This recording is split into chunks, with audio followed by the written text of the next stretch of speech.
After midnight, we're gonna let it all hang out.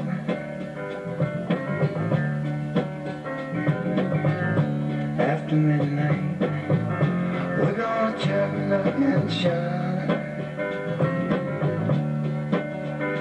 We're gonna cause talk and suspicion, give an exhibition, find out what it is all about.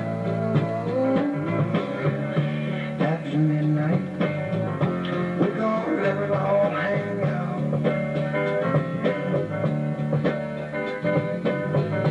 After midnight, gonna shake your tambourine.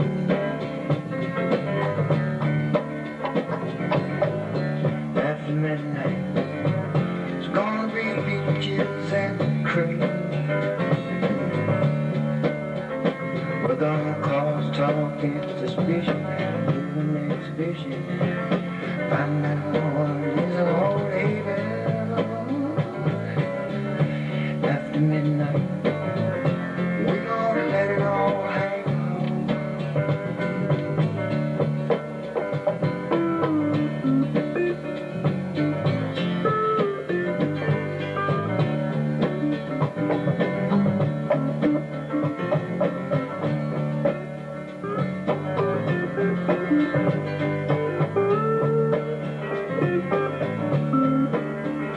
We're gonna cause talk and suspicion, give an exhibition, find out what it is on laid back.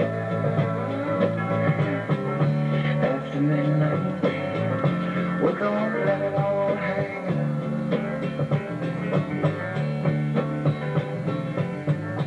After midnight, we're gonna let it all hang out.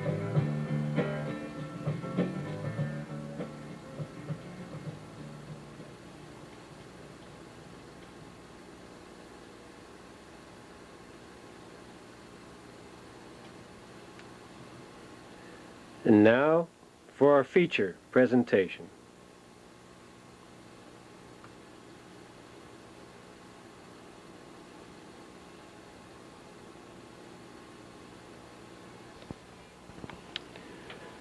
Hi kids, it's that time again. You guessed it. So sit back, relax, and enjoy the world of garage kits. As Wayne the Dane Hansen brings you Video Magazine. This is the May 1996 issue. Enjoy, enjoy. 30 days had September in the jailhouse. I remember. Well, I got caught with too much soul, bringing it back from Mexico.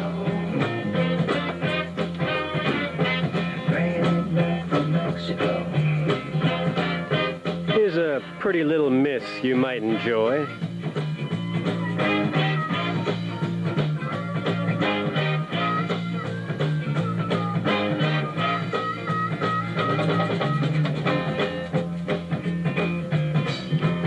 Meet my one-of-a-kind Predette.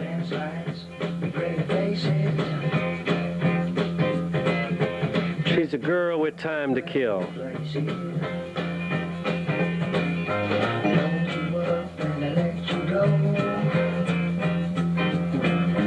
Bringing it back from Mexico. Bringing it back from Mexico.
Predette.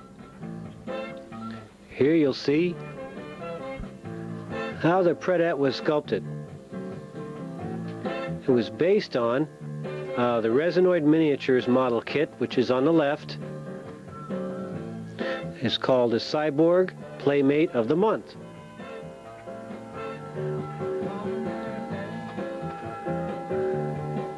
It's a female cyborg that hunts predators, and she's wearing a predator skull.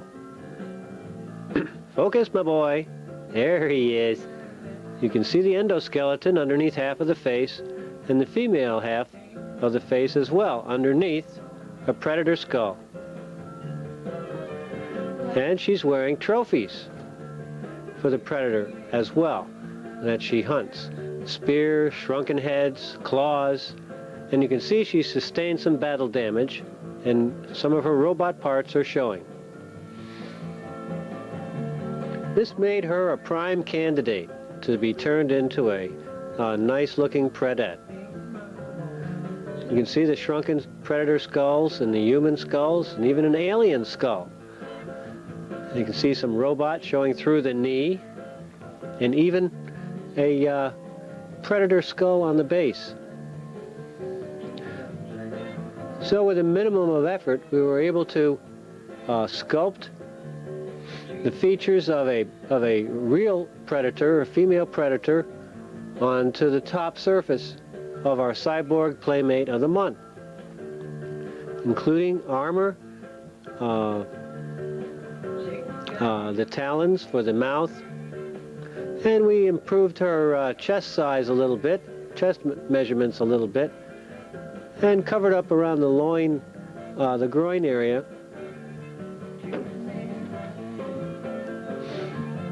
and added a few distinctive touches. You can see that the head detailing has pretty much been left intact, except for the very top of the skull, the smooth part, where the white stripe going down the middle.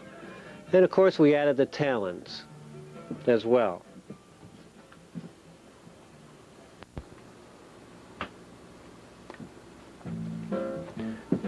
Here you see some of the painting we did on to make the predator's skin look more scaly. We did a combination of watercolor techniques using wet in wet colors on top of the Predette's skin, and then went in with some dots with a magic marker. All in all, it came out pretty nice. This Predette took third place in one of the categories at Chiller Theater in the October '95 contest.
I chose to use super sculpting components for my sculpting purposes and used a thermostatically controlled heat gun.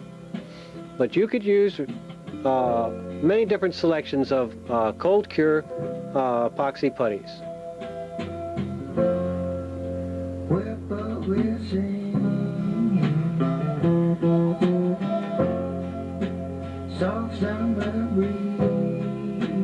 You can see we added the claws on the feet and all the hardware on the forearms and those large, beautiful, bushy head of dreadlocks. The base was also custom sculpted for our Predette. Magnolia, yes, yeah, drive on me, man. Got to get back to you, get the best out of me. Get the best out of me.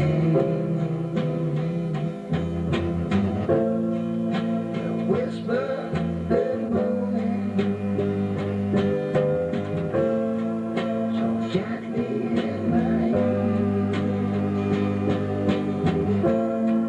I'm going home to you.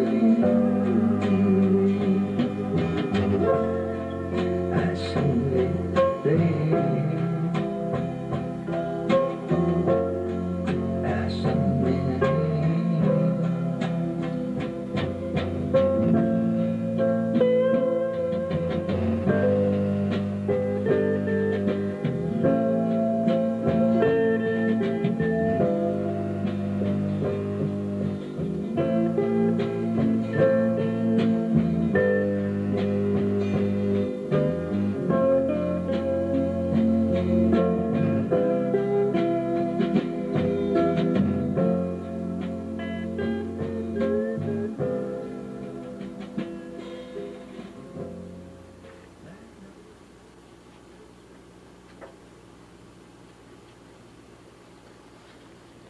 So it just shows to go, anything goes with Predette.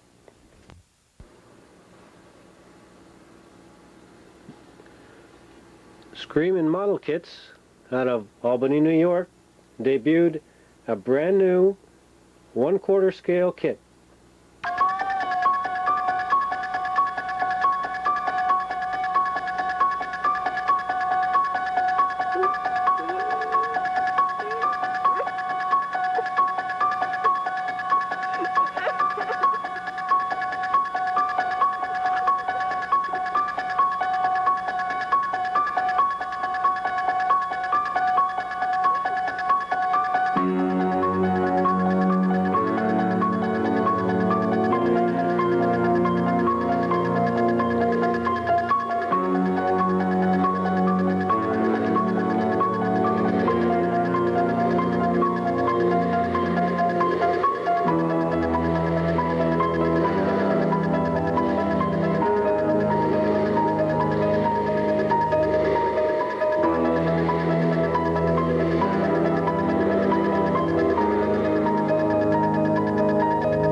Halloween's Michael Myers, available at most hobby stores.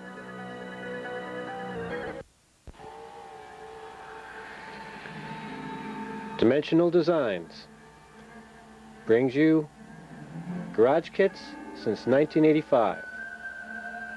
Serving the collectors for many years now. Danny Sirocco, his Visa and MasterCard are accepted. Their address is 1845 Stockton Street, San Francisco, California, and the zip code is 94133.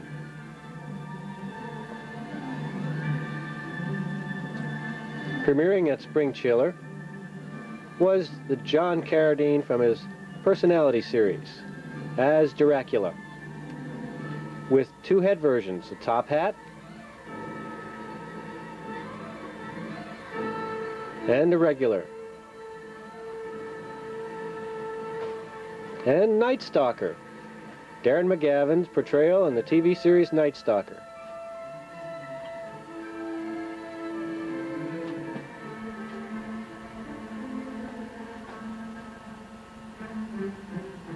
Call for prices on both of these items.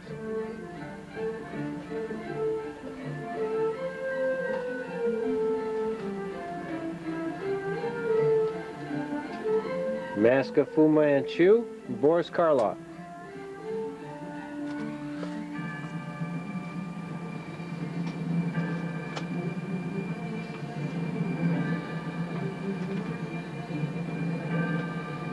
And our pre-painted bronze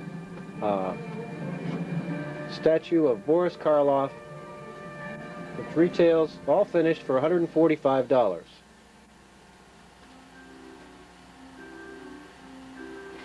And also for you Boris Karloff collectors, Ardith Bey, the role he played in The Mummy. Marty Feldman as Young Frankenstein in the role of Igor. And Pickman's model from the television series Night Gallery. You can order your catalog from Dimensional Designs by calling or writing to them.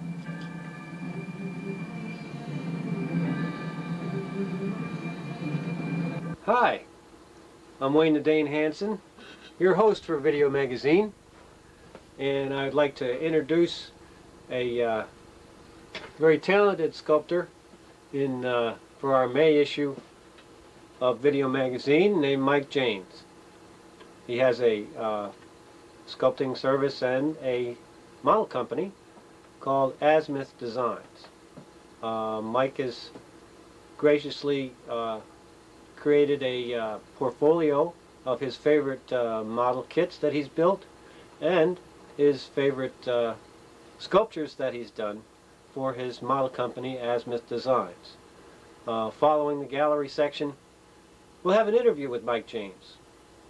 Learn some of his trade secrets, his likes and dislikes, etc. So enjoy. And let's get on with Video Magazine. Are you ready?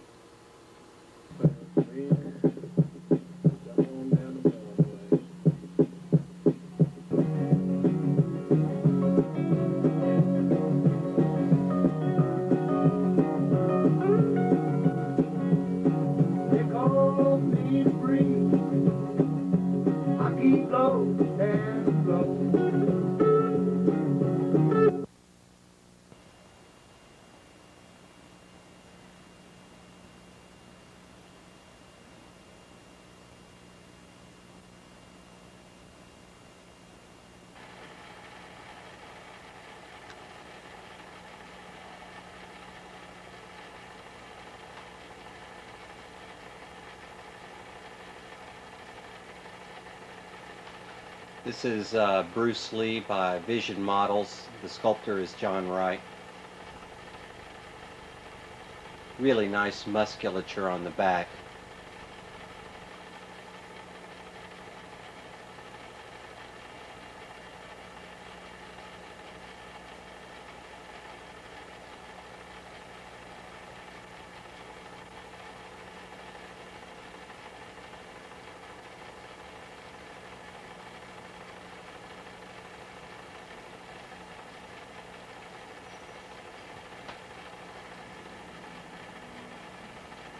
I particularly like the veins in the arm.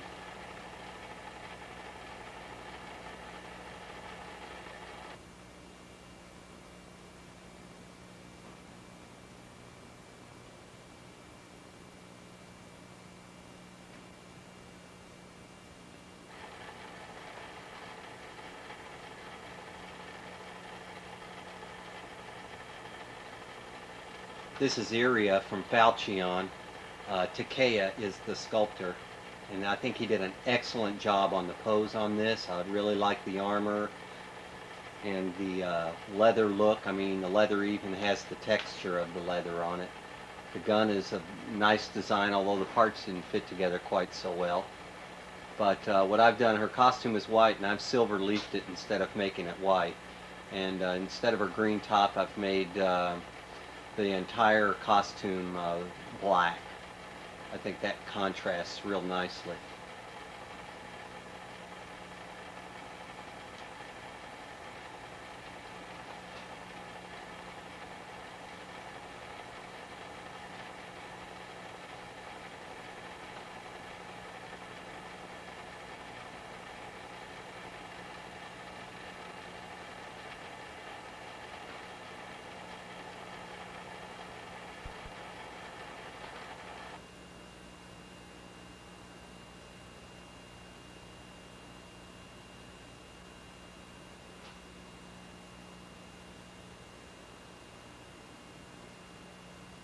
This is a real nice piece by, I think it's by Horizon, Judge Anderson. Of course, I've modified it pretty heavily here. I've given her a slimmer figure, more feminine build. Got rid of some kneecaps there. She had some extra armor on her kneecaps and put little spikes on them. Gave her the spiked ball that she's holding and the little chain. Took 2 packets off her waist and slimmed down her waist. Got rid of one of the shoulder pads and put a strap on the one that was left. I just think it's, again, a nice pose.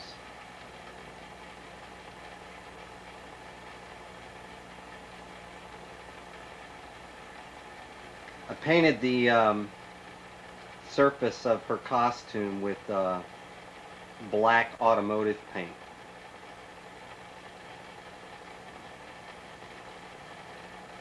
It's nice and shiny.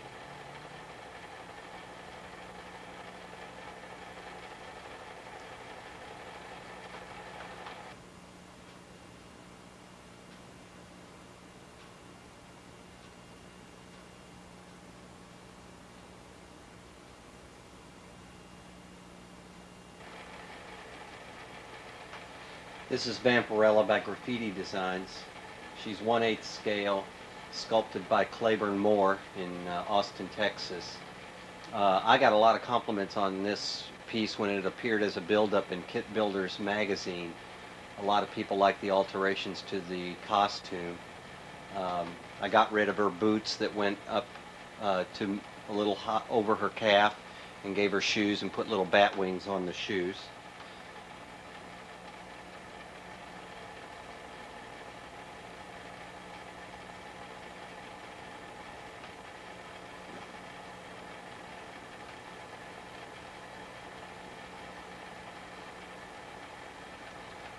It's a real nice pose. I gave her the front of her costume some netting. I gave her some little silver earrings and put a little purple orb on around her neck like an amulet.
This is a real nice piece. I think it's from Zyram or an Iria film.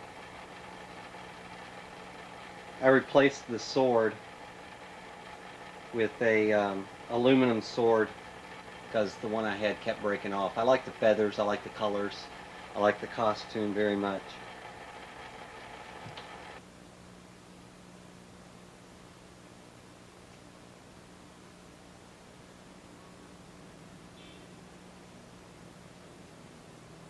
This is a real nice piece by John Wright of Vision Models in New Zealand. It's called Morphus. I added the tree branch here at the bottom of the kit, but it's a woman growing out of a tree. I painted the base faux marble.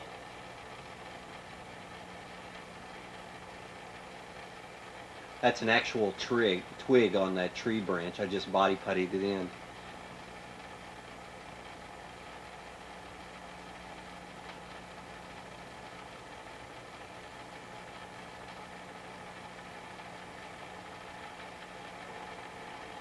It's a beautiful classical piece, almost Greek.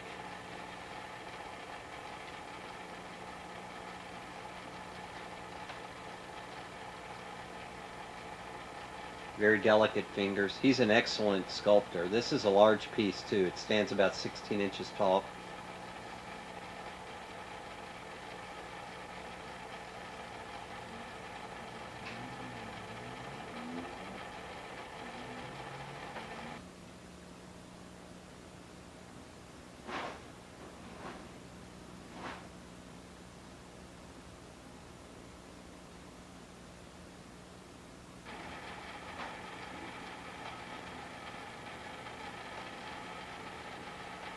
While I'm showing nude female models, this is another one of my favorite, even larger than the Morphus.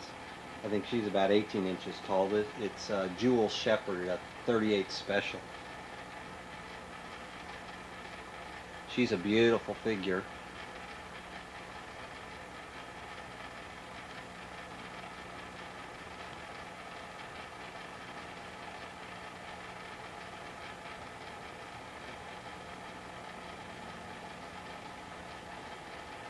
I've recast the screen in a pink transparent plexiglass, or resin, I'm sorry, and then I've airbrushed every other little panel there to kind of help with the Art Deco look. I've kept all the colors in pink and gray. There's 3 little bullets on the floor, which is a nice touch.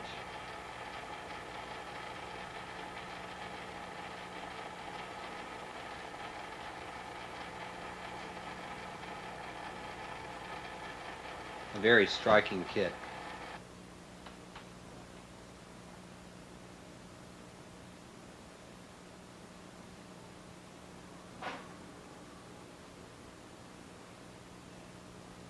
This is a real nice model. It's called Super something.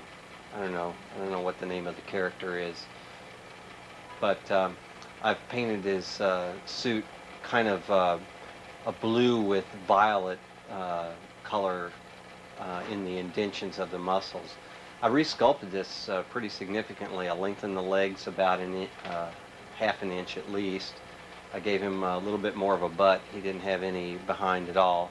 I pulled the cape out and reconfigured it. It used to, in the kit, actually hang straight down, so I had it like it's blowing in the wind. I decreased his waistline, and his belt was pulled up to his chest like a grandpa, and so I lowered it and gave him bikini briefs and gave him at least indication of sexual organs where he had absolutely none. It's a real nice kid. I like the pose. I like the face. I gave him a little 5 o'clock shadow.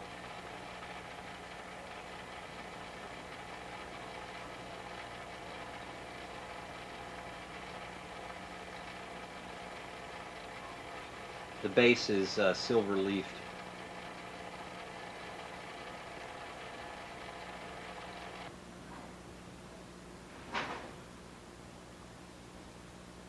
This is a real nice kit, Spider-Man. I think it's by Horizon.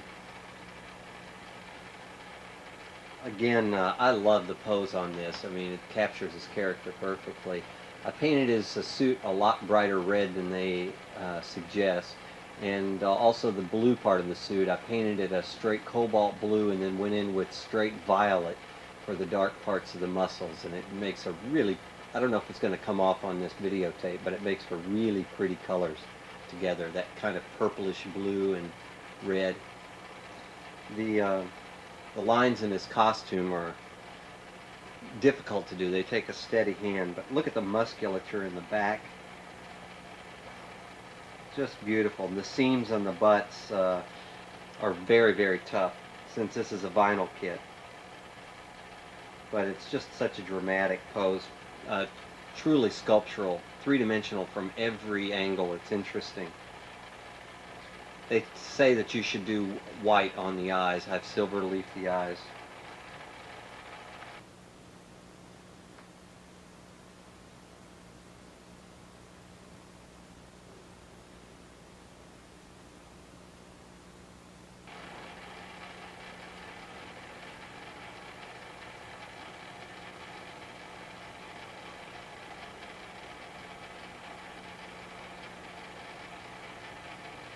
This is John Wright's Vampirella from Vision Models in New Zealand. Although I've altered her quite a bit. She's originally comes laying on a stone floor with a pile of skulls behind her. I got rid of the stone floor and recarved the bottom of her and then sculpted a nice soft pillow for her to lay in. I also changed her costume. I made it lavender instead of the red, white, and yellow costume that she normally comes in.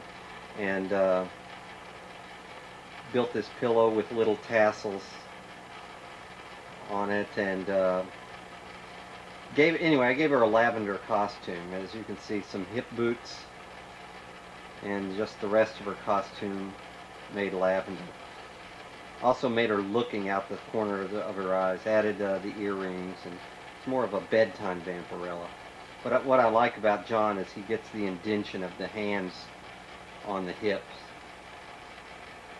It's a nice piece from every angle again.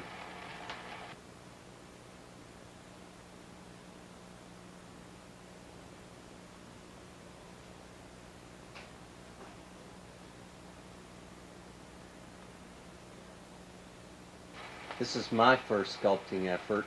It's called Sedusa. She's a tall figure, done in 1/5 scale, about 13, 14 inches tall. It was kind of inspired from that Vampirella build-up that I did of Graffiti Designs Vampirella. Nice, powerful, muscular legs. She's holding a heart there.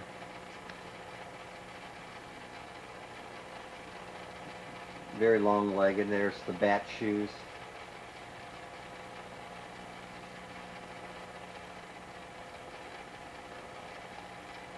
There's the netting.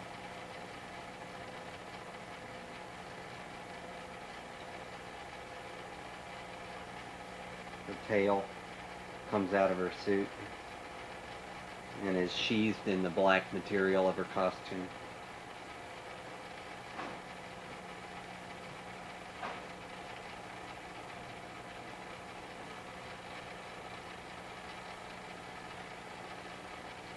I like this sculpture because it's three-dimensional all the way around. The tail kind of moves you around from the behind. It points to her eyes, to her face, and then her face looking to the back, and her eyes around to her backside kind of pull you back around in that direction as well.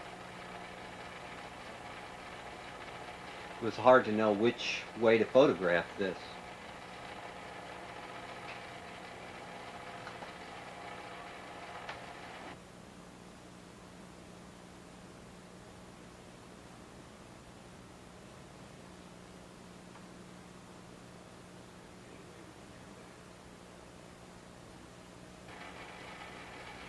This is Angelissa, my second model. She's supposedly the twin sister of Sedusa, raised in heaven, whereas Sedusa was raised in hell by the devil. The story is that the devil used to seduce women and get their souls and take them to hell, and he wanted to be able to do men the same way. So what he devised a little plan is to seduce the most beautiful woman on earth, have a child by her. Actually, she ended up having twins.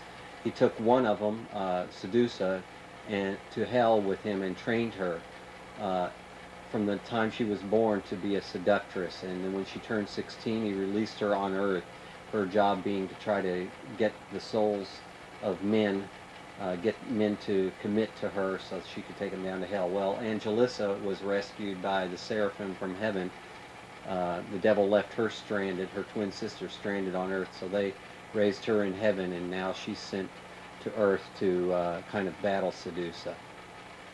So it's like a good girl and a bad girl thing.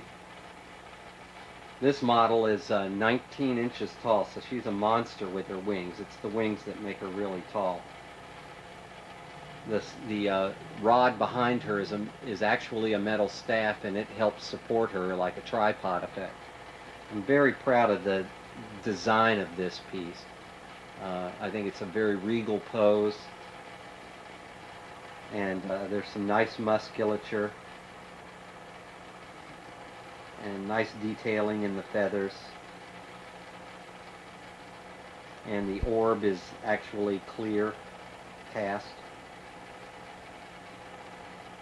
Little ruffled skirt, all silver leaf. The piece actually comes with a cross.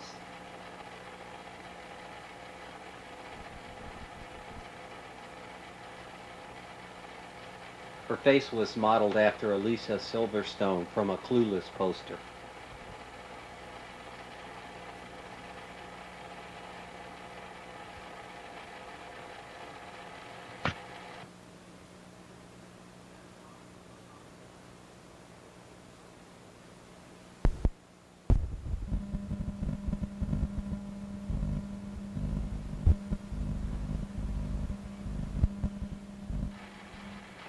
This video is being shot at the end of February '96, and this piece here is one that I've just completed the prototype of for an ad in Kit Builders. She's called Violet Vixen. She's done on a little smaller scale than Sedusa or Angelissa, and she's my first partially nude figure.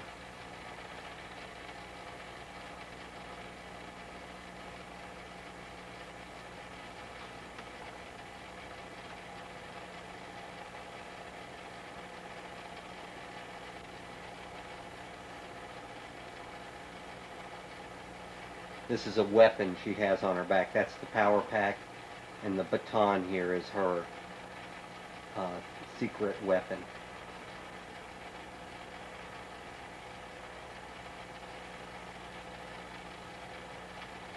A very fit person.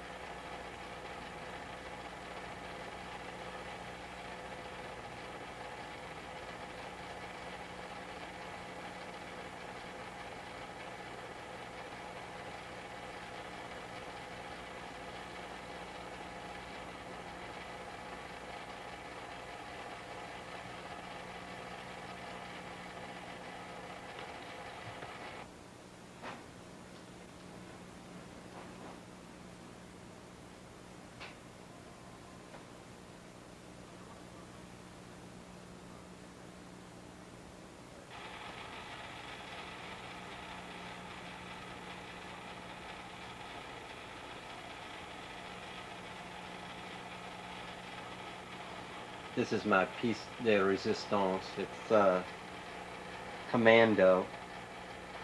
Sonorama, I think is the original artist's name. It was sculpted by a team off one of his paintings. It's got a tremendous amount of detail, and it's a large kit. Notice the wires coming out of the back of her head. All the little, some of the little vents, like this one below her leg, and some of these things I've added myself.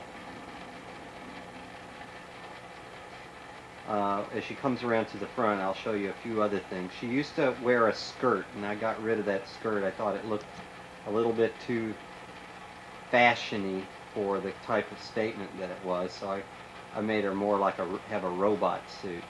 I put this vent under the breast there, and gave her a belly button thing, and a little, what I call a crotch cannon there, and a couple of little buttons, and that little pad on her leg, and little doodads here and there, and vents, and it gives her more of a techie look. Also, I defined her musculature a little bit. I gave her a behind. With the skirt, you couldn't see that. So mine's different from a lot of people. Anybody that has this model falls in love with it It's just it's like a month to put this thing together and get it painted. It's got 60 pieces in it, and it's by far my favorite piece. The gun is very nice. Parts very delicate and they tend to break, but the strap, the hand, everything is just excellent about it. I actually had to cast these little cups over her breast because I got my thing secondhand. I clear cast resin into little egg cups. Same with her face.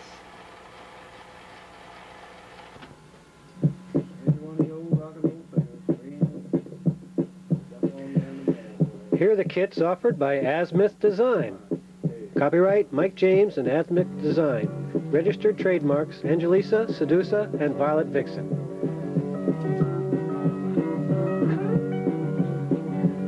Sedusa, the devil's daughter.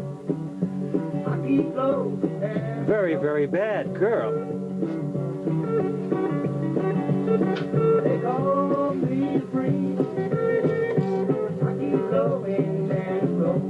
This 1/5 scale resin kit is available for $125 plus $10 shipping and handling.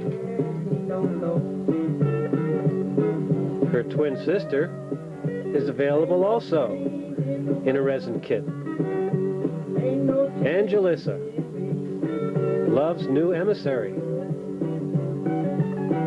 Available from Azimuth Design. This kit retails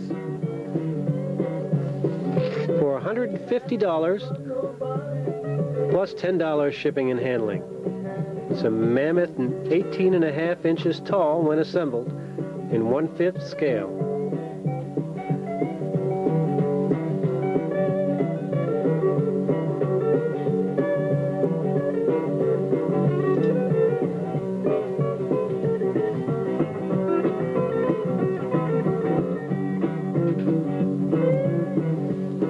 Brand new from Azimuth Design and Mike James Studios is Violet Vixen.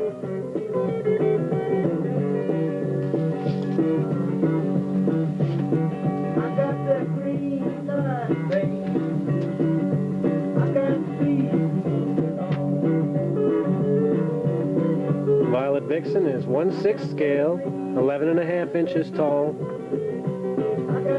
and the resin kit is $79.95 plus $10 shipping and handling.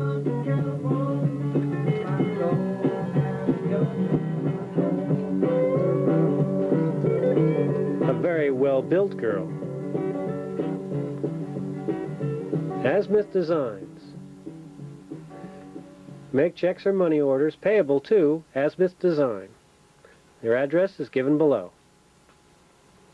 And the phone number. And here is where you can address email and get website information from Gremlins in the Garage. There are about 20 web pages at this website concerning Mike James model kits.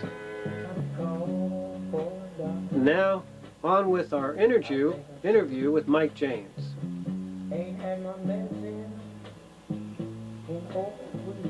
Answer some questions here, frequently asked questions or questions of interest. First one being, how long have I been modeling or sculpting? There's two answers to that question. One, since I was a kid, I was doing plastic models from Aurora, Revell, Monogram. But I think probably what it really means is how long have I been sculpting resin kits? Well, that has only been about 1.5 years, believe it or not. And after doing my first few kits, I went on and decided I wanted to actually become a sculptor and do my own figure kits.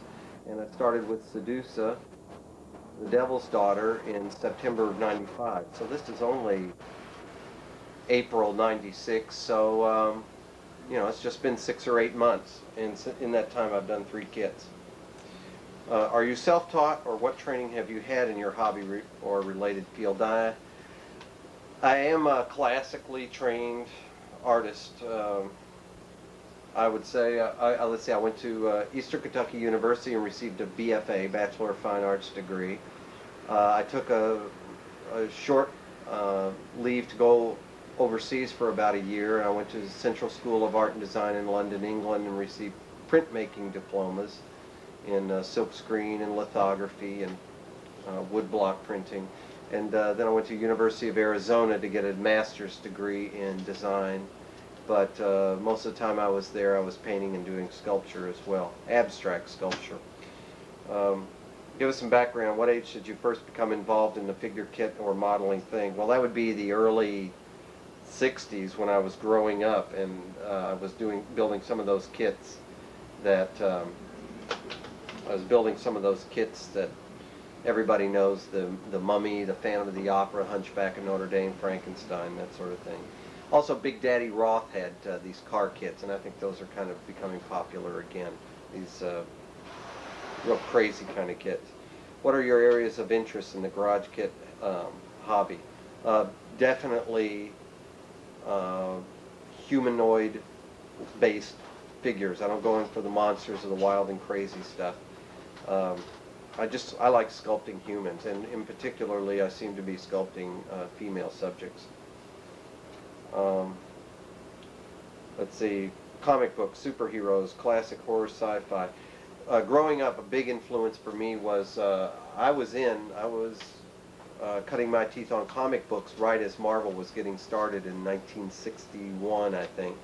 And I had early subscriptions to Fantastic Four, Spider-Man, Thor. I have issue 1 of all of those. I was one of Marvel's first subscribers. So I grew up with Jack Kirby and Stan Lee, and those were really big influences on my life. Also, I like these Martian cards that came out, and it's curious to me that now the Mars Attacks cards are being re-released because I had the originals back in the 60s and used to take them to school, show them to all my friends, and get in big trouble. What movie, horror TV shows affected you most as a child? I remember this one show, I think it was, I can't remember the name of it, but it had this robot called Kronos, which was like this cubic block of thing, and he had 3 legs that went up and down like pistons, and he would walk over the countryside, just crushing cities, walking over mountains. It's a horrific movie for me when I was a kid. And of course the classic, The Day the Earth Stood Still. The opening scene is still the mind render to me. That's where the ship comes down in the park, the doors open up seamlessly, they couldn't find the seams, this robot comes out and just starts, his eyes open up, and you've got that cool music, and then it just starts blasting everything in sight. That to me was like so fearsome as a child. I had nightmares about it. What was your favorite hobby-related movie, TV show today?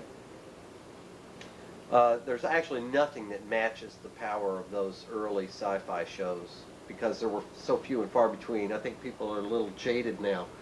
But one that stands out in my mind is actually a television program which I think is as good as any movie I've ever seen, called Babylon 5. For viewers of Babylon 5 who know this movie or this series, it's a long story. It's drawn out, and they're talking about these dark forces in these weird spidery ships. They've been building up to it for 2 seasons now, that these ships are going to invade everything in our known universe, in our galaxy. And so it's kind of a banding together of all the different cultures in our galaxy to fight this one unified force. A super idea. And they're building it up really nicely. Anybody that hasn't watched Babylon 5, watch it. Takes a few episodes probably to get into it, but once you're into it, you can't let go. What's your favorite all-time garage kit? Why? I think it would have to be, in a way I almost hate to say this, Sawyer-Rama's Commando. I hate to say it because, you know, it's put out by a big company, Volks, and you've got like sculptors and sculptors working on it, and you know, no single sculptor in, say, America could compete with the level of detail and professionalism in that kit. So much effort is put into it. And it's an expensive kit. I think it used to sell for $300 or something like that. Anyway, I got mine in Chinatown. It was all thrown in a box. There were parts missing, and I had to recast like the clear face and the clear globes that go over the breast. It's still, and I altered it as I alter every kit. I took the skirt off. I resculpted some cannons on her and gave her a real techie, more of a techie looking outfit.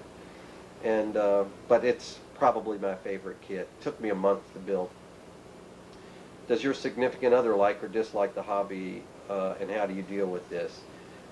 She both likes it and helps me a great deal. She is my #1 critic and pushes me up when I feel wrong about something, and she makes me change my models, always in the right direction, always helping me make the right decisions. She helps me with the comic books, helps me writing the stories for the comics that come with the kits that I produce, and all the stuff, all the advertising, everything. So, you know, she's the person behind the scenes, and I couldn't do what I do without her help. Who is your favorite garage kit sculptor and why? Actually, the guy that got me started in the whole idea that I might be able to do this myself is John Wright of Vision Models in New Zealand. And he is by far my favorite sculptor because of the way he does human anatomy. And I just like his kits. I like everything about them. He has done a Predator, which I understand is outstanding. I think it's around $250, which may put it out of the range of a lot of people. But he's done a couple of fabulous Bruce Lees and Vampirellas. He did one of my second or third favorite kits, Morphus, which is a girl growing out of a tree, which is unreal. And he's just, I just like him. He's also a very nice, friendly guy. And he gave me lots of tips to get started. Who's your favorite garage kit build-up artist and why? Me. I build up my own characters, and I've built other characters. I always alter them to fit my needs. I'll make their legs longer, or you know, their shoulders bigger, or whatever. But I do things that other people I don't think would dream of doing, which is I'll resculpt the face on a character when I get it. I don't think many people like touching faces. For instance, on 38 Special, what many people would consider a perfect kit. I lengthened her legs, I changed her chest size, her breast size, I raised her crotch up, I took some things off her face. I resculpt things. So that's why I say myself, and it's basically for alteration purposes. What is your favorite garage kit company and why? Well, Azimuth Design, my own company, and why? Nice people. What garage kit would you like to see done? Man, I'm in a great position to be asked that question, because if I had one answer, I would do the kit. I'm toying with a lot of ideas, but I don't want to give them away because I might do the kit. Julie Newmar as Catwoman is an outstanding idea for a kit. I've got sketches galore in my sketchbook now. Dennis Baum of Gremlins in the Garage fame, who has the website called Gremlins in the Garage, is the one that suggested Julie Newmar, and it's a great idea, and I love her as an actress. What is your favorite movie monster? Hunchback of Notre Dame. Who is your favorite movie sci-fi horror actor? I don't know if you'd call it an actor, but the Alien is my favorite sci-fi creature.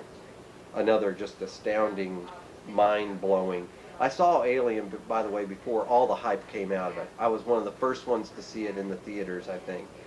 I saw it, and nobody that I knew had heard about this movie. No one. And I have a lot of friends that are avid moviegoers.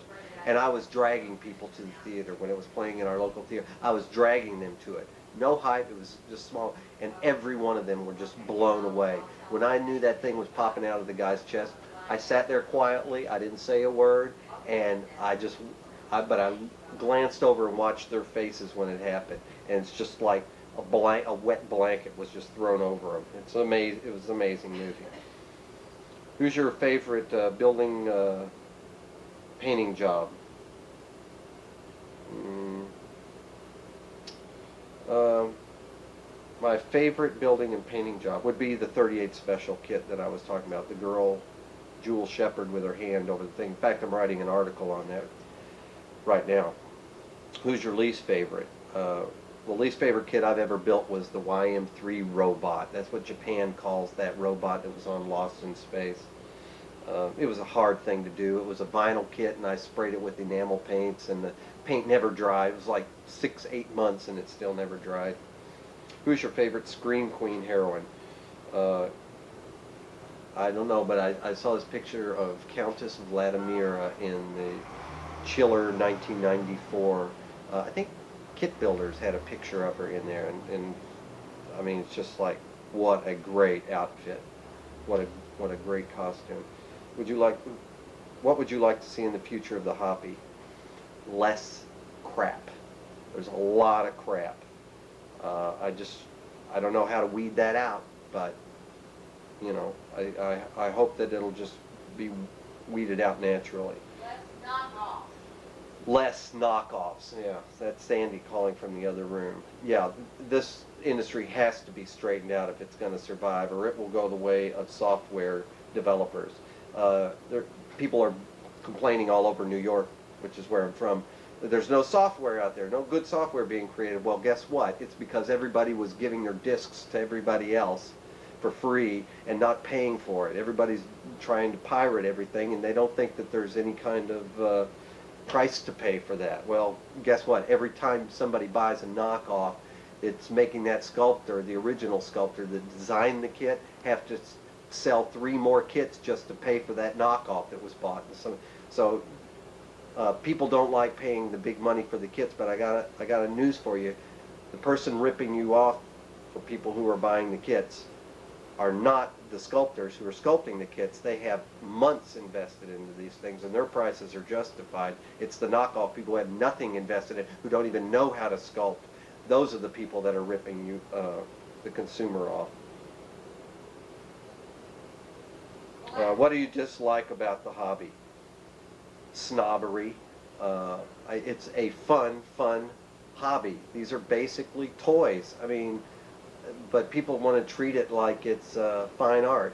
Believe me, I'm a fine artist. I do different kinds of sculpture, not these figurative models, but I do different kinds of sculpture, and I know what the fine art world is about, and there's no reason that we need to feel like we have to compete on that level. How do you feel about recasting? I think it's a crime. I think it's unethical. And I would never knowingly buy a recast kit. Who is your favorite FX artist? I don't know. Pixar is my favorite special effects company, though. What sculpting themes are in your future, and why? More figure models. Probably more girl kits.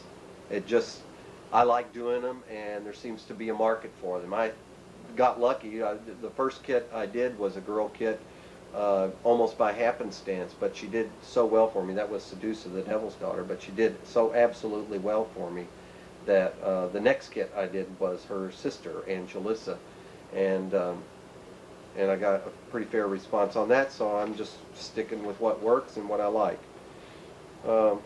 What modeling putty type do you prefer? Vinyl, resin, styrene? All kinds. Materials don't mean that much to me, and I don't think they're that important. What armature material do you use and why? Aluminum wire, because it's soft and bendable. Modeler, what primer do you use? Do you spray or brush your primer coats? I spray them because it's quicker and easier. What paint do you like for airbrushing? I use Badger airbrush colors. Let me get one.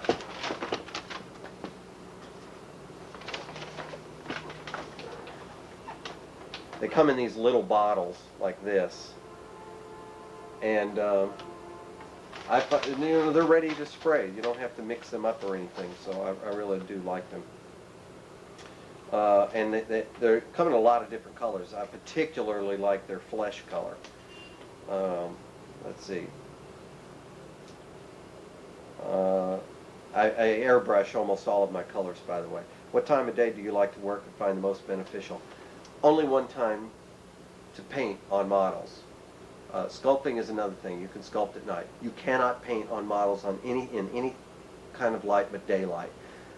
Everybody says, oh, well, use photo floods or use a combination of incandescent light and fluorescent light and you'll get a nice color balance. I don't care. You cannot paint, particularly flesh, in any other color but daylight.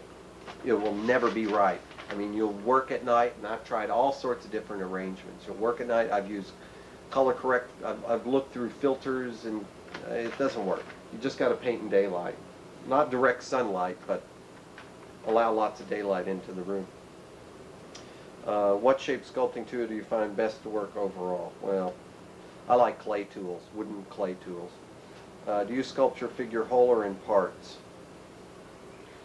Both. I sculpt it whole to make sure all my proportions are right, and then when I want to do the finish sculpting and sanding and stuff, I'll cut the arms and legs off and the head off and stuff. That way you can get to the underneath parts. No big deal, and then you just glue it all back together to make sure you see. But at least you know all your proportions are right. You have to look at least one time, you have to look at your sculpture all together. I think that's why 38 Special's head got too big, is because it must have been sculpted separately. What smoothing tip can you give to the viewers? Use fingers to buff. I use my fingers to buff both Sculpey and paint. I'll spray paint and then work it into the surface. The finger will take off the high spots, the grainy high spots, and it'll also deposit that kind of dry airbrush paint will mix with the wet airbrush paint and make kind of a slurry, and it'll deposit that into your little micro depressions. It gives it almost a glossy finish. It's beautiful. What vinyl resin styrene is your favorite or least favorite, and why? My most favorite vinyl kit is Iria from the movie Falchion, the first one. The new one that comes out, I don't know about it, but the first one, I think everybody agrees, is a wonderful kit to build and paint, and even if you do a crappy job on it, it looks great. If you do a great job on it, it's still one of the best kits I've got. What garage kit presently on the market has, in your opinion, best likeness, pose, detail, blah, blah, blah? That would be Vision Models, John Wright again. I think his Bruce Lee is dead on. Dead on. It's like a little man just shrunk down. It's uncanny. Do you make your bases for kits? Without one, what kind of bases do you like? I don't like bases. I've said this before in articles I've written. To me, a base says toy, toy, toy. It says diorama. It says anything but that this is a little miniature person capable of walking around on your furniture. I think they just anchor a piece and they make it look like, I mean, I can understand wanting to build an environment, but at what point do you stop that environment? I mean, you could make just the environment. To me, the figure, if it's a well-done figure, should charge the space around it and look like the actual space you're in is the space that he or she or it is involved in. So I just don't like bases on any kit. What is your favorite super deformed kit? I don't like super deformed. Do you have any trade secrets you would like to share? Yeah, in painting, iridescent paints. It's like a silver mixed with a white or a pink or something like that. A best kept secret as far as I'm concerned. Second is automotive paints. Go to a car store, get Duplicolor, D-U-P-L-I-C-O-L-O-R, one word. It's automotive retouch paint. All the colors are just cool. If you want a metallic look, it's what I painted the Commando piece with, a metallic metal fleck silver. Man, it just looks great. Also, they have a chrome bumper. Duplicolor makes a chrome bumper retouch paint, which is more chrome looking than anything I've seen other than, you know, that plastic that's been actually electroplated in chrome, which I don't like, by the way. It's too chromy. But I like chrome bumper retouch paint for doing metal surfaces or shiny metal surfaces. What was your most challenging sculptor kit? I've already talked about that, Commando. What figure scales do you prefer? Anything really from 1/6 scale to 1/4 scale human. If you're talking about humans, I mean, scale is relative. If you're doing a house, I wouldn't want 1/4 scale house. But, you know, I think I'm a little, my fingers are, I'm ham-handed. My fingers are not that accurate really, and I don't like doing tedious work. So 1/6 scale is even a little bit much in terms of being too small. I think 1/5 is probably best for me. Let's see, sculptor. What type of sculpting is easiest or hardest for you? I think faces are the most difficult. Getting a good face. Hair is also very difficult. In terms of the whole entire kit, and it's not just because I'm doing them. I think female kits are the toughest thing to do. I make mine almost like men. They're so muscular and so forth. But to get a soft female kit, like again, John Wright's Vision models, say Morphus, that's very, very tough. There are very few people that can get those proportions right. It's because there's not much there to really sculpt. You haven't got scales, you haven't got belts, you haven't got apparatus and, you know, stuff. Things with a lot of detail on them are actually easy to sculpt because all the detail can hide the inadequacies of the sculpting proportions or this or that. But when you don't have much, like a nude female figure, you gotta get it right. There's no other way about it. You just have to get it right. And it's a real test, I think, for a good sculptor to sculpt a good female. What's the largest piece you've done? The smallest piece?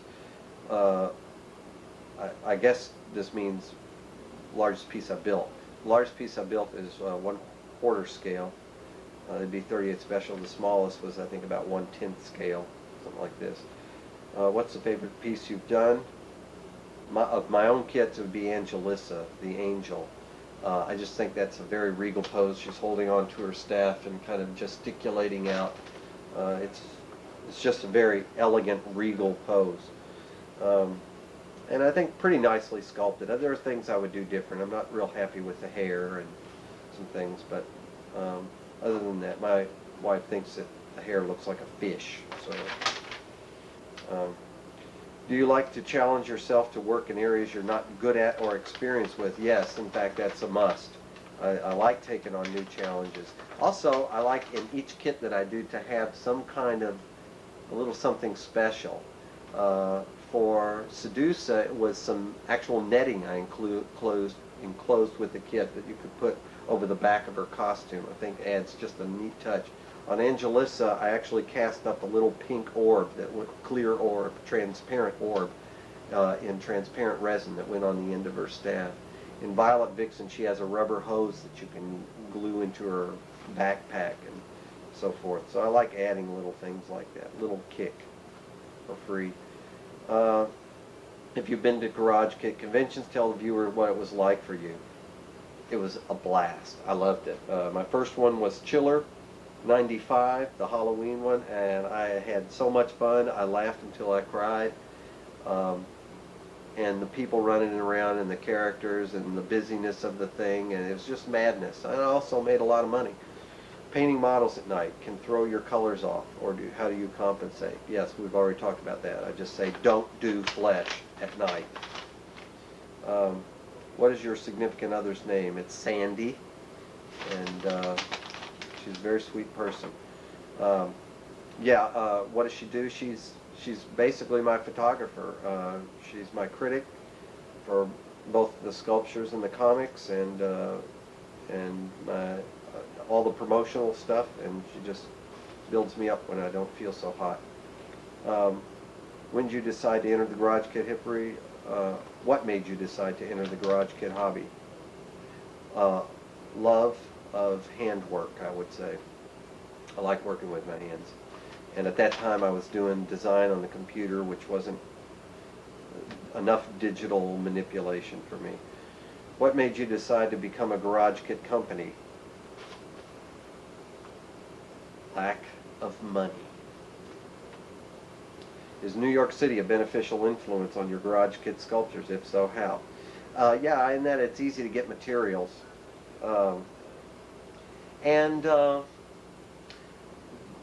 Where I'm sitting right now, it looks like, I can't tell what it looks like on video, but there's plenty of good light coming, where I've got two big 6-foot by 6-foot window here, and one in front of me and one on the side of me. So I get plenty of good light. And I have a good sculpting table, I think. with good light. So it's very, very pleasing. I really like sculpting on this table. In general, how does your studio environment affect your sculpture? Very much. Yeah, I got to feel good. Do you like to sculpt with music playing? What kind? Um, I don't like to rock out when I'm sculpting. It's distracting to me. At one time I did. Now I listen to nice 60s music, old Beatles, Rubber Soul is a good album, or classical music, Chopin, any classical pianist. What movies or TV, what effect does this have on you? I love Hercules and Xena.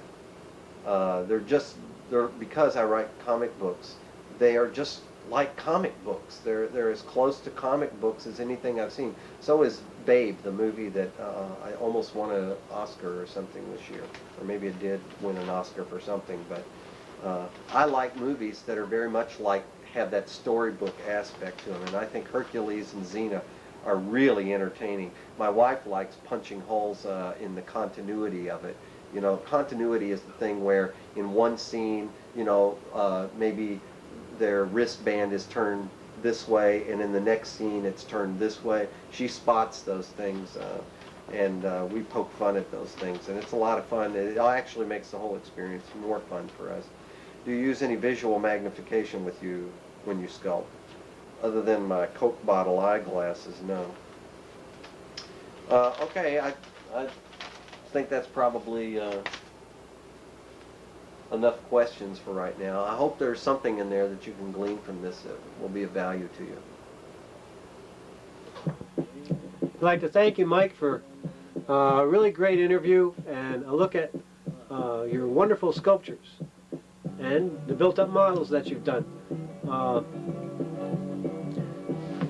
To finish out our tape, we're going to be showing you some other creative people.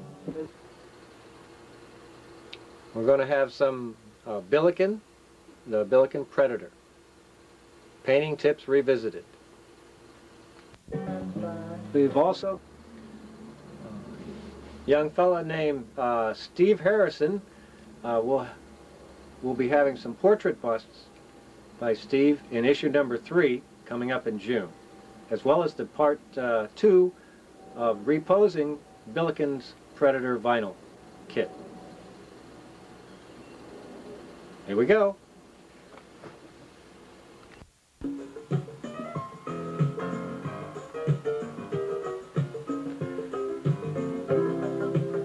Welcome to the art of Michael McCauley.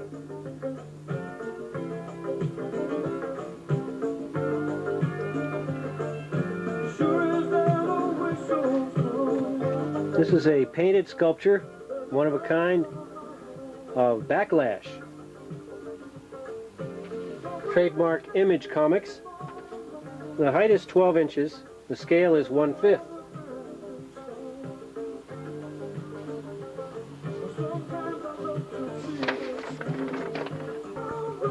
We've got a main body armature that's got .125 diameter armature wire with aluminum foil on top.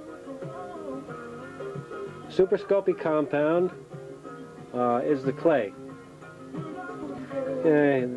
Mike used Insta-Weld also on this built-up sculpture. And the paints used were Horizon paints, flat black, flat white, light blue wash with flat red.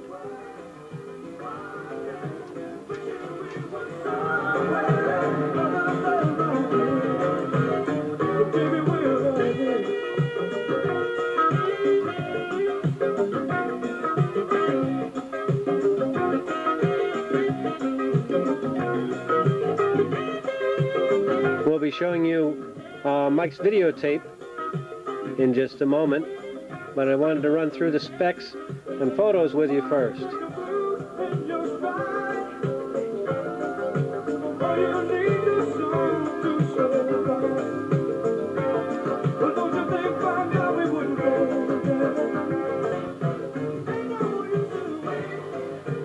This is Mike's first piece that he sculpted.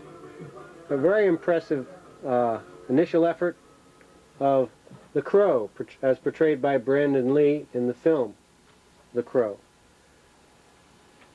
This figure is 11 1/4 inches high and is 1/6 scale.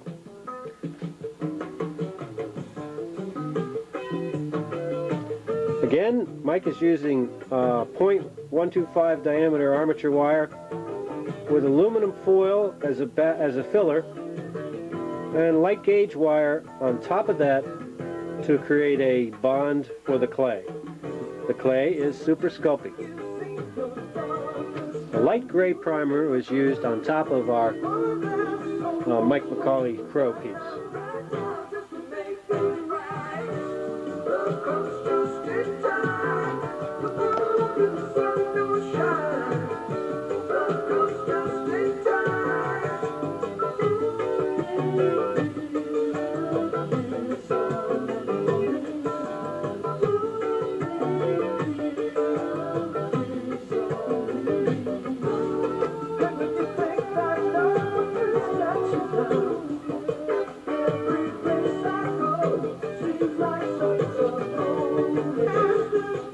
A very impressive effort.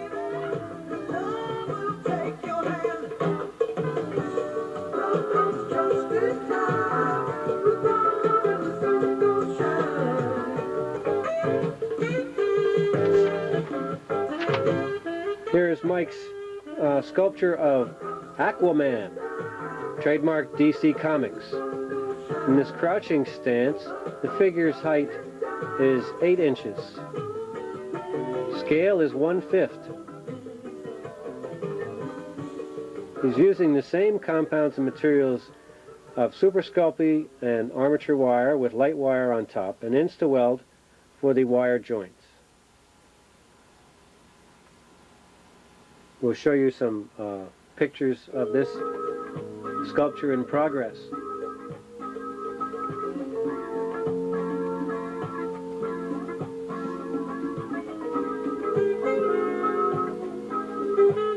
Here you see the bulked out figure itself.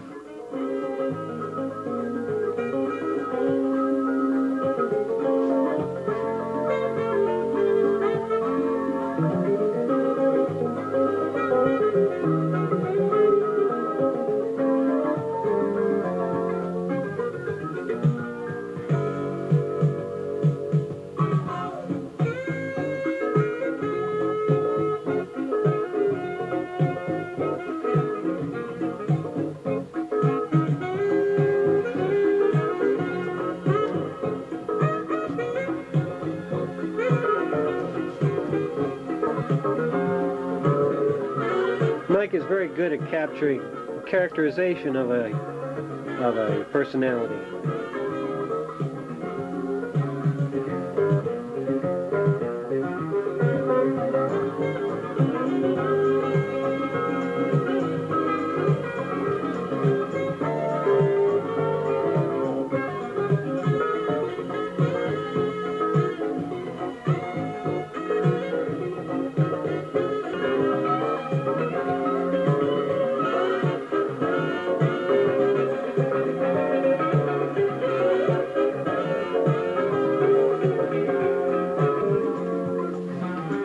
Here's Mike's sculpture of Archangel, trademark Marvel Comics.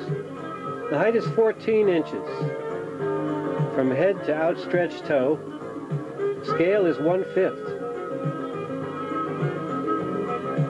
Mike is using a standard Super Sculpey compound with light gauge wire over an armature wire with aluminum foil. He's also using Insta-weld for the joints and balsa wood and plastic car trim for the wings of Archangel.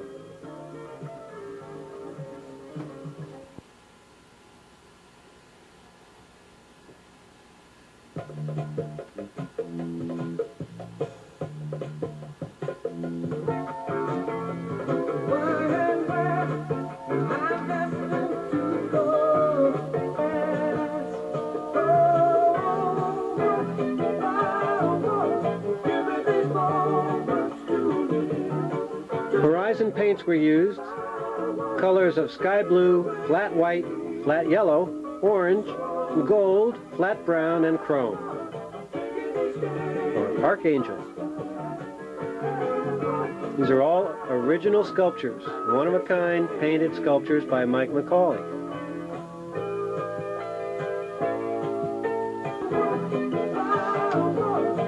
Here is Mike McCauley's Deadpool, trademark Marvel Comics. The height is 13 inches and the scale again is 1/5. Using standard Super Sculpey over aluminum foil and armature wire with balsa wood accessories.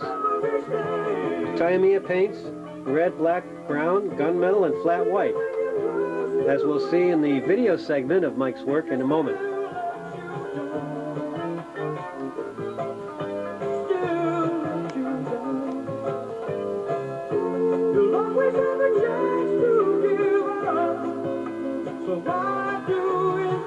I always like to look at a sculpture before it's painted so I can really see the form.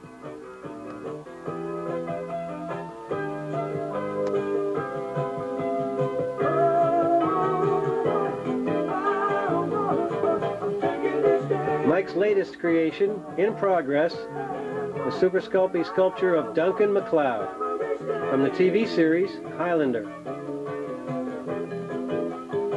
We'll be showing you this work in progress as well on the video segment.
Resin from the Grave in Pound Ridge, New York. Has some new offerings for you, as seen at Chiller, Spring '96. Here you see 3 kits, Blind Bargain on the left, and the Tor Johnson Lon Chaney in Blind Bargain, Tor Johnson and Plan 9 from Outer Space. This can be purchased as a 2-figure set.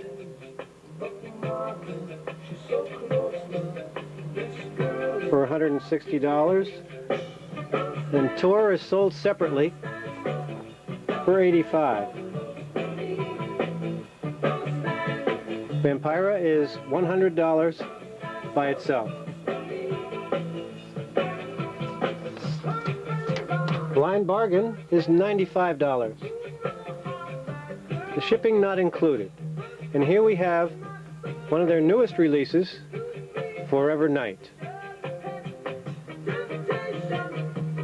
Call for prices on this beautifully executed kit.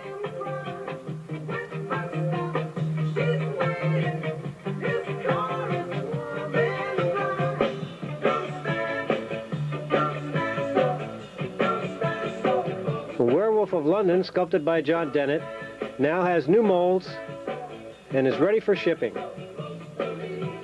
$90 plus $5. Robot Monster, $95 plus $5. The Brain from Planet Oris is $90 plus $5 shipping. And the Imhotep Mummy is $110 plus $5 shipping.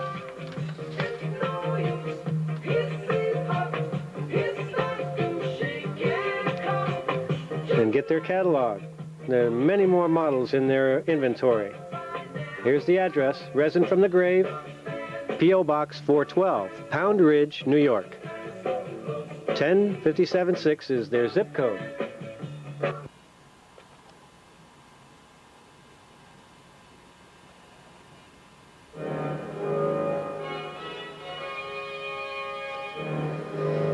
Bowen Designs Incorporated, that's Randy Bowen. Here's the phone number and fax number. Introducing a new kit from Randy.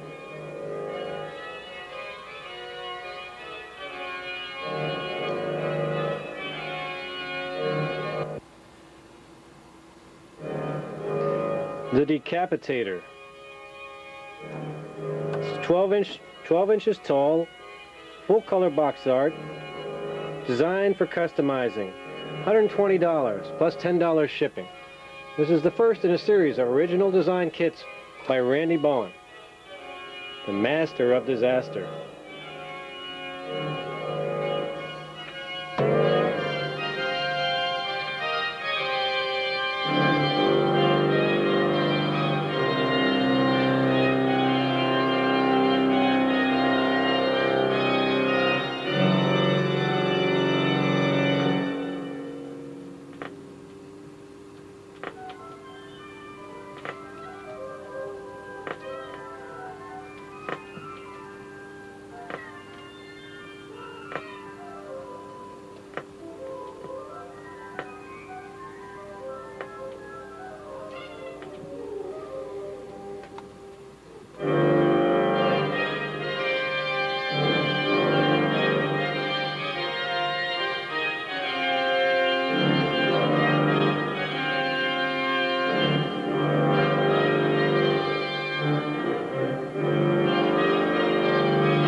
The Decapitator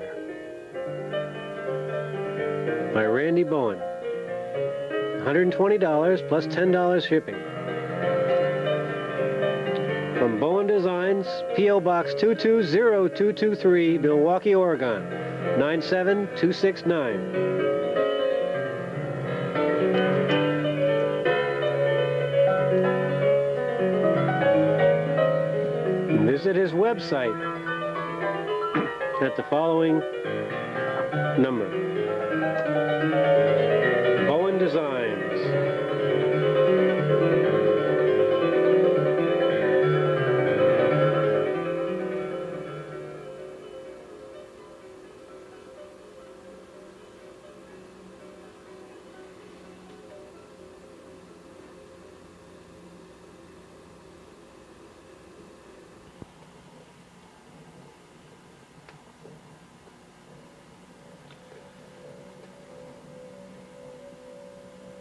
Sculptures by Michael McCauley, 426 South Delsea Drive, Sewell, New Jersey. The zip code is 08080.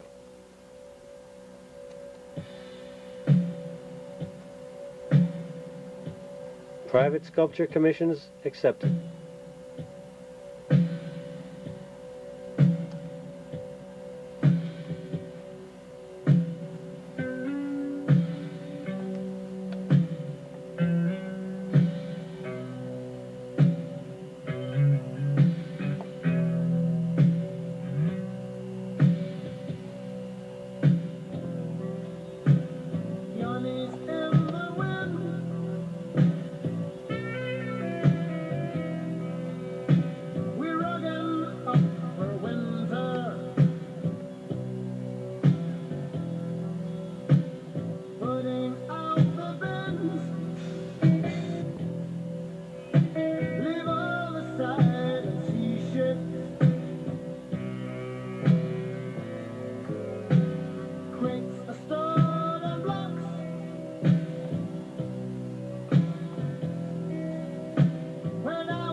Here you can see the Predator paint job is finished.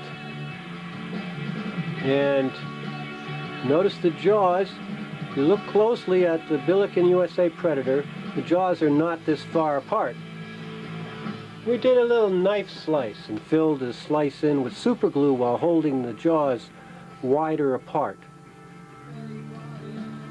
to give him more dynamicism in the mandible area. Took a knife slice right in the recess on either side of the chin and spread the bottom mandibles. Some of the leather paint. I love playing with this critter. Arr! Arr! Here you see the almost completed custom job here on the Predator. We've sculpted in a milliput bone necklace and some trophy animal skulls in keeping with the first movie. We've used a wire to mount our necklace and our animal trophy skulls, and painted the wire flat black. Notice the paint job. We have created a system of black dots, but where the black dots are heaviest, it becomes a mosaic pattern with a white road map design in between the black dots, or the actually would maybe be a burnt sienna dots. We made extensive use of wash painting techniques to shade the armor and the skin texture on this Predator. A lot of blues and purples in the armor. We even used inks from time to time. Look closely at the top of the head. In addition to the black dots, you'll see those tan dots at the top of the skull that are characteristic of the movie Predator. And we have deviated a little bit from the movie Predator in that we've created a system of copper dreadlock ornaments and brown leather gloves and straps. This was a personal preference from the fellow that commissioned the piece. But just notice the skin tones. We have slight greenish blue skin tone here and there on the face and the hands and all over.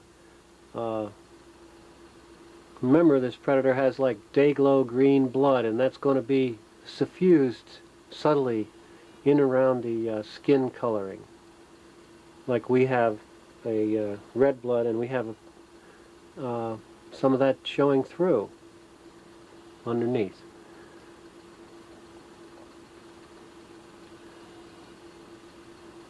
Like I said, that we used extensive wash painting techniques on this Predator. We lengthened also the stock slashing blades with some scrap vinyl to make them longer. Here you see the finished product with cables included that run from the chest to the shoulder armor, and that run from the smart gun back to the power pack, that smaller black line, and one that runs from the lower shoulder to the forearm. I guess it's a power cord. Runs from the shoulder armor right there across the elbow to the forearm armor. And of course, make note, we used some special plastic to create these ties around the elbows, which are also from the movie. It's called friendly plastic, and it heats in hot water to a boiling point, like we did on our legs. And you can see the mosaic pattern of black and brown that we're doing on the legs, so that it's not all a pattern of dots. The dots vary in size and shape and actually create a system of white grooves in between the darker brown and black dots. That makes for a really nice mosaic pattern which holds true to the movie.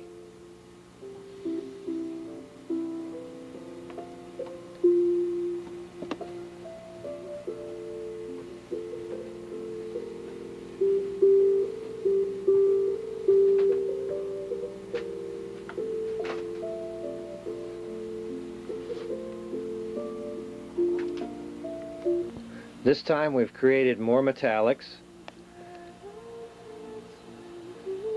on top of our armor.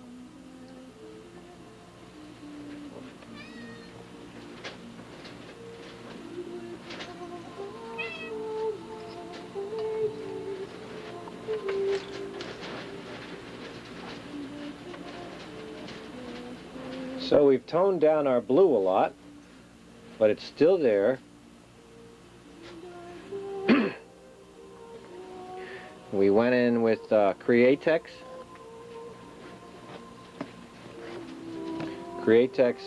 silver by hand on top of the blue to get the highlights, and then finished off with some Testors silver, oil-based enamel, which generally is a no-no for vinyl kits, but if you have enough acrylic layers on top, it'll be fine. You can see we've added brown straps to areas in the gloves, the feet, and on the chest.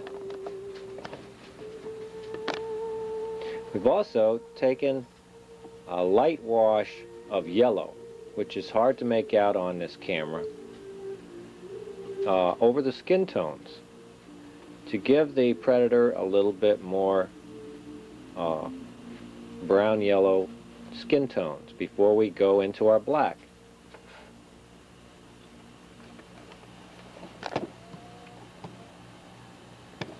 It's really hard to pick out the yellow at this point in time, but it's made our blue tones in the skin a little bit more green, which is more true to the movie. We even added a little yellow inside the mouth, just a light transparent wash of yellow. Here you can catch glimpses of it over the torso, in around here, down underneath the belly, and up around the side a little bit. You can catch glimpses of that, just a real light yellow wash. You can just make it out on along the bicep here a little bit. It warmed up the body, the skin tones a little bit to put this yellow wash in. Here you can make it out just around the edges of the white, along the top and bottom, just real faintly.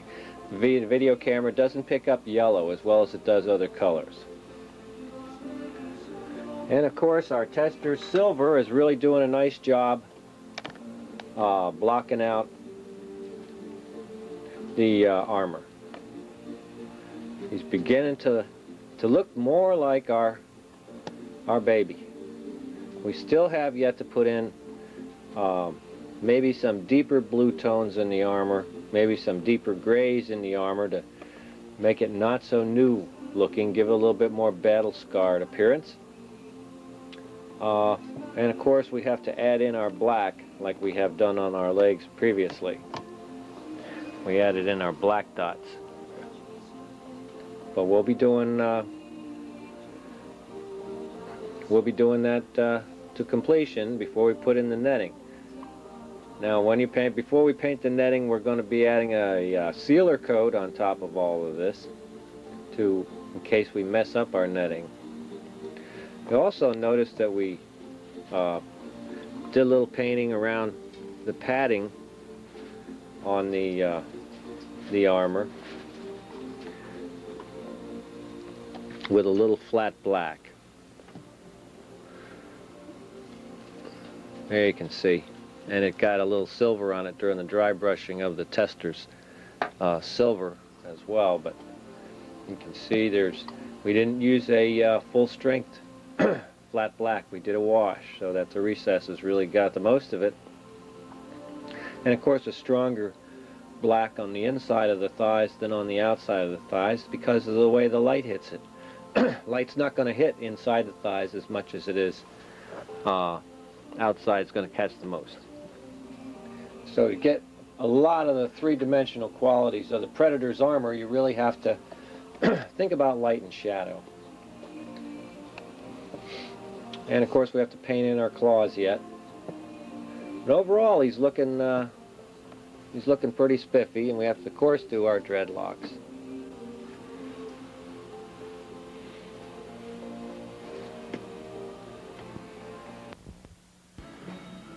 Here's a shot of some of the black dots that we're putting in. Notice the mosaic patterns that we're doing.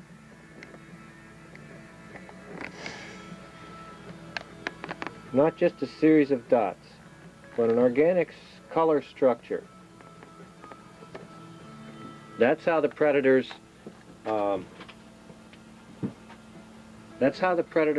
dot system is organized. And of course there's an understructure of our reddish brown dots to lend it more of a transition and give it more color, not to mention our greenish skin tones as well.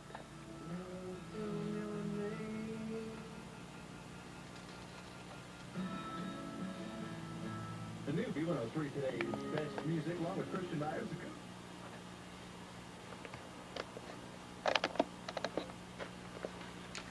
You've seen us a second ago.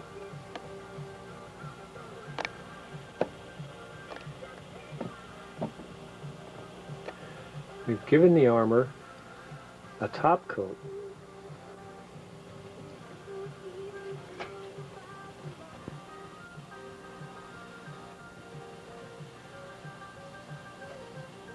We have a top coat of ink, but it's a dark ink.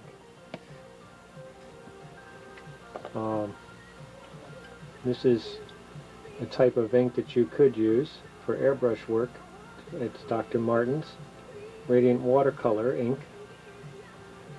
And we had some real blue ink that we used, and we just played with it on the armor. We brushed it on, and then took a damp brush and damp finger and removed it where we wanted to. Created streaking and all kinds of different effects on the armor. You can see the armor's got a lot more punch to it than it once did.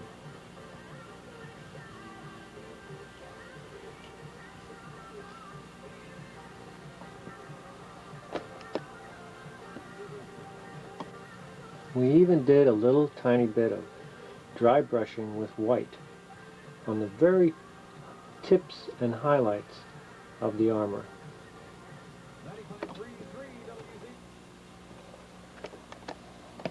Here you can see the back, and you can make out the streaking effect that we've achieved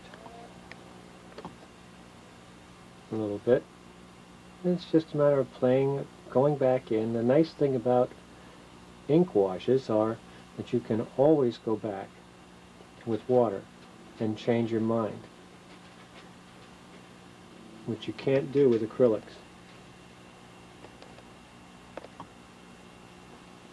You can see we have darker tones on the insides of the calf and lighter tones on the outside of the calf.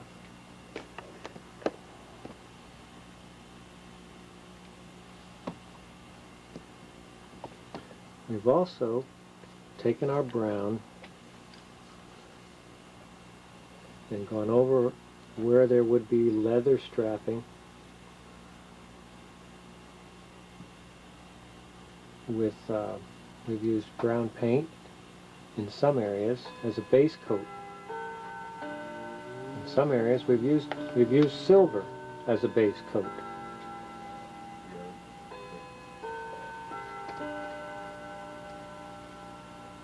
I'll show you the difference.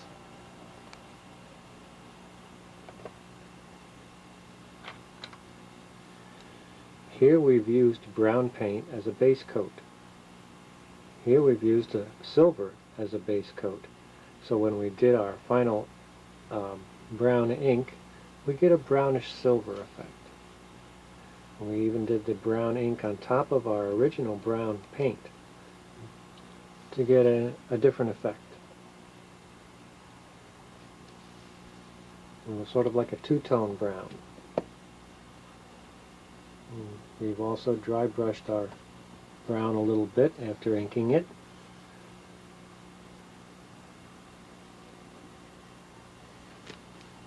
You can see we've gone over our gloves with brown instead of the traditional silver. And of course our belt had brown paint and was gone over with brown ink. You can see we've done the hair on the Predator's chest, and we've used a magic marker. This is one I recommend. It's a Sharpie brand permanent marker, and we've been using it on the netting and on the hair and on the final spots.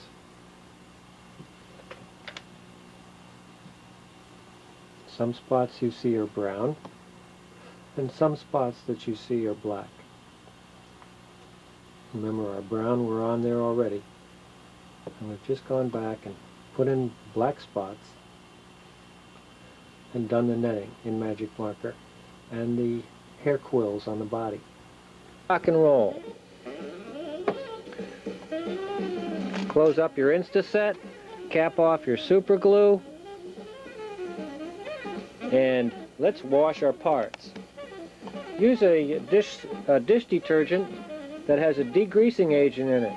Most modern dish detergents and dishwashing soaps now have a degreasing agent which should help you get rid of any oils from your hands or from the manufacturing process in the vinyl itself that would get in the way of the paint sticking to your vinyl. Always remember to prime with a water-based paint. A couple of fine coats as a base coat rather than one heavy coat is required. First coat of primer. I like to give people an idea of what a first coat of primer looks like. Remember, we're misting on 2 coats. Some of the beige is showing through on the primer. That's what you want. You don't want to make your coat so heavy on the first coat that it's going to plug up your detail and start running and dripping on you. You don't need that. Let that dry, and set up, and then do your second coat of primer. That way you're sure not to get any runs and drips. You'll get a nice even prime coat on there so that you can apply a variety of different paint applications all the way up to your lacquer sealer top coat. Remember, when using materials like super glues, lacquer top coats, and these spray primers, even the water base, do them outside or do them in a very well ventilated area with an open window so that you're not putting your health at risk. It's important to follow safety precautions from the manufacturer.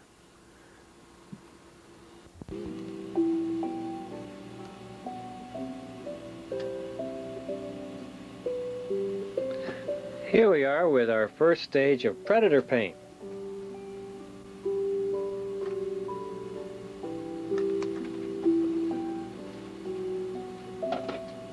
We've been working with acrylic paints and, believe it or not, magic markers. We've been using Practa-based enamels and Createx airbrush metallics for washes, and a permanent marking pen to create some effects on our Predator. Of course, one of the things that I'm trying to do these days to get my paint jobs to improve is to not clog up all the detail of the model kit.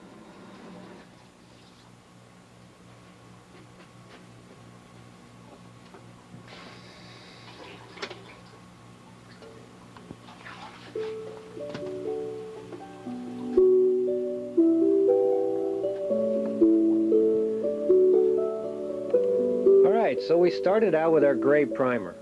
And like I said, we didn't want to fill up all the detail of our kit with paint. So as a result, we're working with wash techniques. A little bit of dry brush, but mostly wash techniques to bring out the color and actually create a more vibrant color scheme for our Predator. We've been using a mixture of red and brown to create Predator spots. But take careful note of these Predator spots. They're not just dots. We're trying to create a mosaic pattern with the Predator spots. We're doing layers in different tones of red and brown. Different, some are more red, some are more brown, some are darker, some are lighter. To get a multicolored base before we add in our black dots. Here you can see our black dots added into our brown dots and the final effect that you can achieve. Black dots are added in with magic marker and the other colored dots were added in with paint. Now of course underneath all that you can still see our gray primer underneath, and we dry brushed some white on top of it. But we didn't just stop there. We added blue washes. Like you can see on our armor, we used the Createx airbrush paints, only we used a metallic blue. And sometimes even a metallic orange. We made washes out of them. We waited till our white dry brush was dry. Then we did some wash painting with our a nice fluid mixture of blues, greens, and in some rare instances some gold. Now the greens we used were just a plain old Practa enamel. And we made our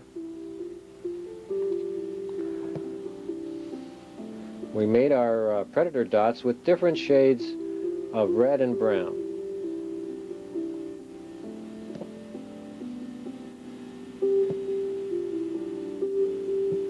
But you can see some of the nice shades we got on our skin tone on top of our white dry brush. Let's take a look at the face and I'll show you. Next month, in June, we'll show you some terrific pose changing techniques that were really simple to execute for our Billiken Predator. And that's all we have time for Video Magazine this month. So until June, sayonara from Billiken, USA. Remember, we're looking for your video submissions and color photographs for the next issue of Video Magazine. You open the parachute. And the parachute it's a big canopy, so it opens kind of soft, and it's like when you put the brakes on hard in your car and it strains you against the seatbelt. And once you have control of things, then you can kind of